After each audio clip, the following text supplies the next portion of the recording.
Alors, on est ici dans la partie Naruto, dans l'exposition Naruto qu'on a eu envie de mettre en avant. C'est une petite exposition. On aurait voulu qu'elle soit peut-être un peu plus grande, mais travailler avec les Japonais, c'est quelque chose qui est très enrichissant, qui parfois peut être un petit peu compliqué. Par exemple, les planches originales de Naruto, elles ne peuvent pas sortir du Japon. Bien évidemment, fait c'est que- considéré comme pas trésor national, mais il y a une très forte culture du manga Ouais. là-bas. C'est ça. Ce qui fait que nous ici, on a des reproductions. On le sait parce que du coup, le texte est en français alors qu'il aurait dû être en japonais. On a quand même eu envie, malgré tout, de proposer ça sur du papier qui soit de bonne qualité. Donc, si vous regardez un peu, c'est ce qu'on appelle du papier à grains. C'est le papier qui est utilisé par les dessinateurs pour que ça absorbe bien l'encre, que ça fasse pas trop couler le truc, quoi. D'accord. Alors Naruto, j'imagine que tout le monde connaît, donc je vais pas. Moi, je suis un grand fan de Naruto. Hein. Voilà, je donc- suis vraiment un grand fan de Naruto personnellement. Je vais pas donc, m'étendre là-dessus. Il y a un Sasuke qui est très très stylé sur ton t-shirt. Mais donc voilà, pour ceux qui connaissent pas, évidemment, on sait que ça a été publié dans le Shonen Weekly, dans le Weekly Shonen Jump. 99. Exactement. Et qu'au fur et à mesure, ça a pris une ambiance, une ampleur incroyable. Naruto, c'est un phénomène mondial. C'est l'un des 5 mangas les plus vendus au monde. Là, l'anime, il vient de fêter ses 20 ans. Ouais.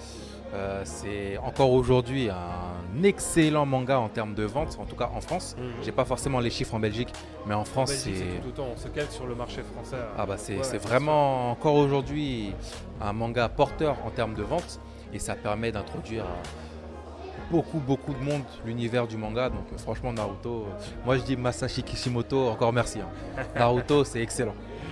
Excellent. C'est aussi pour ça qu'on a eu envie de lui accorder une place dans le musée, parce que trop souvent les gens ont tendance à dire voilà, le manga c'est pas de la BD, et les gens qui lisent de la BD vont pas forcément lire du manga, et à l'inverse les gens qui lisent du manga lisent pas forcément de la BD. Alors que pour nous ici au musée de la bande dessinée, au centre belge de la bande dessinée, c'est ça l'objectif, c'est vraiment de se dire ça reste un art graphique, ça reste une manière de raconter des histoires similaires, très très proches, et ce serait dommage que le public qui lise du manga découvre pas la BD, que le public qui lit de la BD découvre pas du manga. Parce qu'il y a des œuvres qui sont absolument incroyables. Alors tu parles de Naruto, il y a évidemment One Piece, il y a évidemment Dragon Ball qui continue encore maintenant.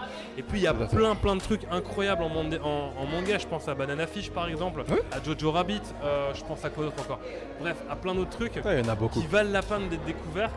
Et avec Naruto, c'est vraiment une des premières incursions qu'on fait dans l'univers du manga. On espère par la suite avoir l'occasion de proposer plus de choses, de proposer des choses différentes. Là, c'était la première fois qu'on le fera. En tout cas, véritablement une première fois qu'on offre une exposition consacrée à un seul perso. D'accord. Il y a déjà eu du manga, mais pas uniquement consacré à un personnage, quoi. D'accord. Et donc voilà, l'expo est encore assez modeste. On espère par la suite avoir l'opportunité d'en faire d'autres et de continuer plus, quoi.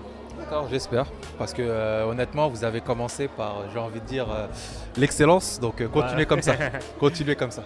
Là, on a eu envie, en plus des reproductions de planches telles qu'elles sont là, de mettre quelques couvertures. Alors moi, je les connais pas tous telles que tu pourras m'aider, mais quelques couvertures qui marquent des points importants dans l'histoire, en tout cas des arrivées de persos importants ou des arrivées d'événements importants. Okay. Pareil pour les planches qu'on a reproduites, on a eu aussi envie de marquer des éléments un peu déterminant dans l'histoire de Naruto. Ah, si, c'est bien ça. Hein. Le tome 1, c'est le début. Forcément. Le tome 5, c'est Zabuza. Le tome 13, c'est l'examen des Chunin avec Gaara. Le tome 25, c'est Itachi qui revient au village avec le départ de Sasuke.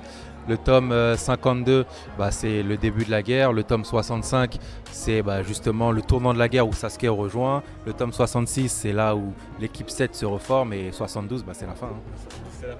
Tu veux pas venir travailler ici vraiment? Moi, Naruto, ça me passionne, hein. Là, si tu me racontes tout ça, ça me passionne. Alors, je vais te dire la vérité, je me suis arrêté au tome 4. Oh, et je regrette. Bon, on annule tout là, on annule tout. Mais moi, je suis team One Piece, donc à un moment donné. Oh, bon, ça suffit.